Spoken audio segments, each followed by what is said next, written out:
Hello. No, నేను చెప్పాను కదా ఆఫీస్ కన్నా చాలా ఇంపార్టెంట్ పనిలో ఉన్నానని. జను, ఆ అబ్బాయి మారడం చూస్తుంటే అతను తన తప్పును తను తెలుసుకున్నట్టే కదమ్మా. ఫ్రెండ్ని బాగు చేయడమే కాదమ్మా, అతన్ని ఫైర్ యాక్సిడెంట్ నుంచి కాపాడి ఆ ఇంట్లో వాళ్ళందరికీ చాలా దగ్గరైపోయాడు. అందరితో అలా కలిసిపోతున్నాడంటే నిజంగానే అతనిలో మార్పు వచ్చినట్టే కదమ్మా.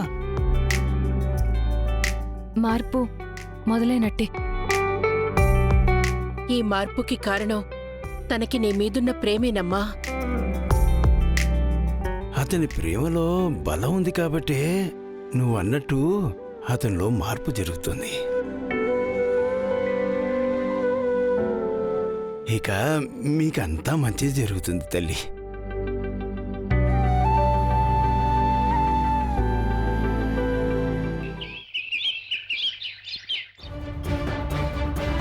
ఏం మాట్లాడుతున్నావా నువ్వు? 2 కిలోమీటర్లు కూడా ఉండదు, 100 అడుగుతున్నావా? పోయినసారి 70 కదా ఇచ్చాను. పెట్రోల్ రేట్లు పెరిగిపోయినాయి సార్. వాడు 3 రూపాయలు పెంచుతాడు, నువ్వు 30 పెంచేస్తావా? ఇదేం అన్యాయమయ్యా. ఎగ్జామ్ టైం అయిపోతుంది నాన్న, టైం లేదు. విన్నావు కదా, 10th క్లాస్ ఎగ్జామ్ అయ్యా. కొంచెం కూడా కనికరం లేదా నీకు? ఈ ఒకసారికి తీసుకెళ్ళొచ్చు కదయ్యా. మీరు 100కు ఒప్పుకునుంటే ఈ పాటికి నేను అక్కడ దింపేవాడిని కదా. మళ్ళీ 100 అంటావేంటయ్యా? సరే, 73 రూపాయలు ఇస్తాను అంతే. అయ్యో ఏంటండి మీరు 30 రూపాయల కోసం ఆలోచిస్తున్నారు? అవతల వీడి 10th క్లాస్ ఎగ్జామ్. లేట్ అయితే ఇయర్ వేస్ట్ అయిపోతుంది. ఇదిగో 70కి వస్తావా, నడుచుకుంటూ వెళ్ళిపోమంటావా? 100కు 1 రూపాయి తగ్గినా నేను తీసుకెళ్ళను సార్. అమ్మా, ఇంకా 2 మినిట్సే టైం ఉంది. రీచ్ అవ్వకపోతే ఎగ్జామ్ సెంటర్లోకి రానివ్వరమ్మా.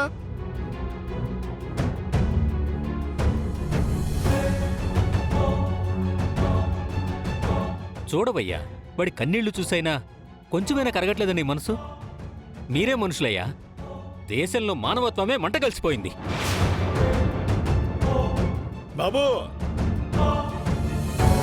మీరు ఇలా రండి, నేను తీసుకెళ్తాను. ఇదిగో ముందే చెప్తున్నాను, 73 రూపాయలు అయితేనే ఎక్కుతాను. అలాగే బాబు, రండి రండి. అది మానవత్వం అంటే. చూసి నేర్చుకో, పదరా.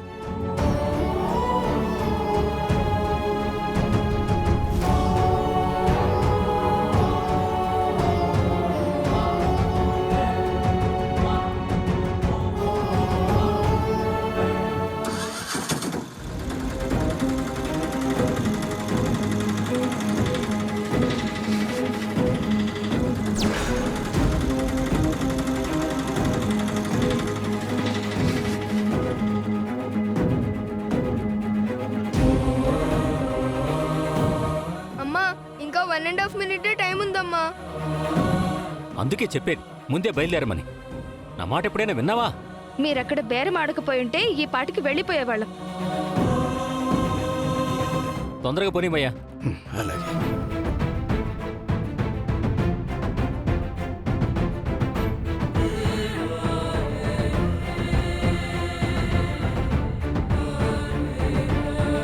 కొంచెం త్వరగా వెళ్ళండి. అమ్మా, ఇంకా 1 మినిటే టైం ఉందమ్మా. నేను టైంకి వెళ్ళకపోతే ఈ ఇయర్ మొత్తం వేస్ట్ అయిపోతుంది. అయ్యో, నువ్వేం కంగారు పడకు. కొంచెం త్వరగా వెళ్ళండి. ఏం అవదలేరా. నేనేం వేస్ట్ కానివ్వను, ఎలాగైనా టైంకి తీసుకెళ్తాను.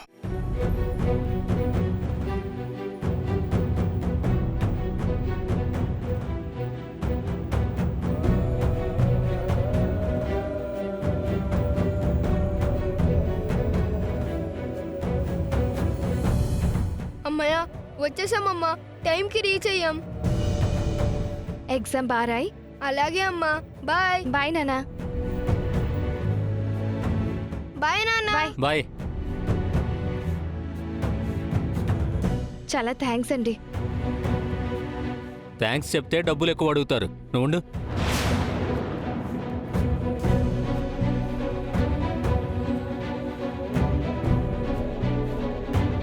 ఇదిగో 70. ఇంకో 3 రూపాయలకి చేంజ్ లేదు.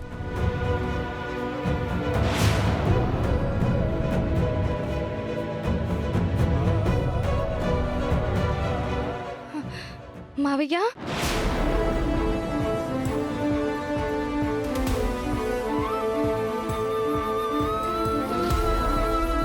ఓహో, మా తండ్రి మహాశైలా.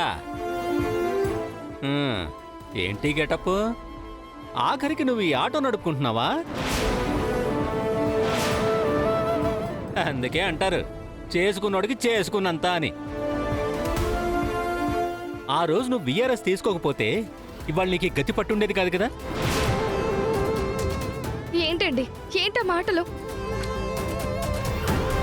మావయ్య గారు, మీ వల్లే ఇవాళ మీ మనవడు టైంకి ఎగ్జామ్ రాయగలుగుతున్నాడు. లేదంటే ఈ ఇయర్ అంతా వేస్ట్ అయిపోయేది. నువ్వు బాగు.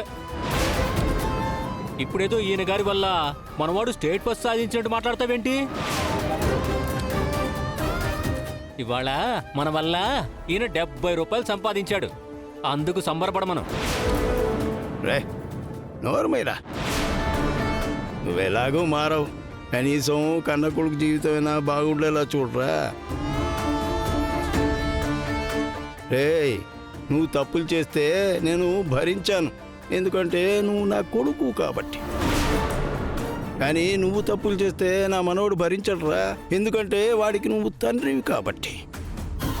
కనీసం వాడి కోసమైనా జాగ్రత్తగా ఉండు. ఉంటానమ్మా. సరే మావయ్య గారు.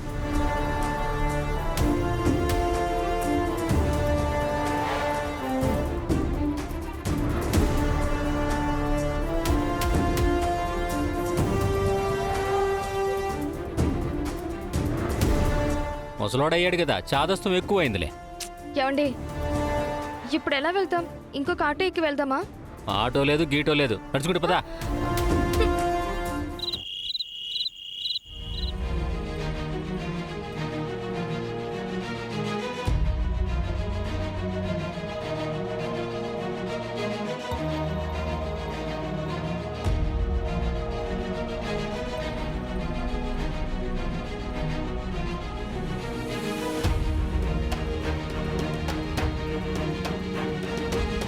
ఇంతకీ ఈ సెల్ ఎక్కడ పెడితే బెటరు?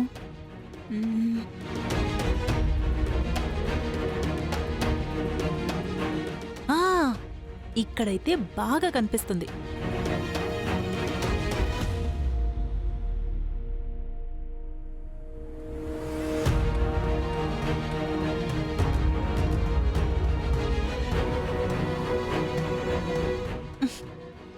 ఛ, ఇక్కడేం కనిపించదు. ఎక్కడ పెట్టను? అక్కడ పెడదాం.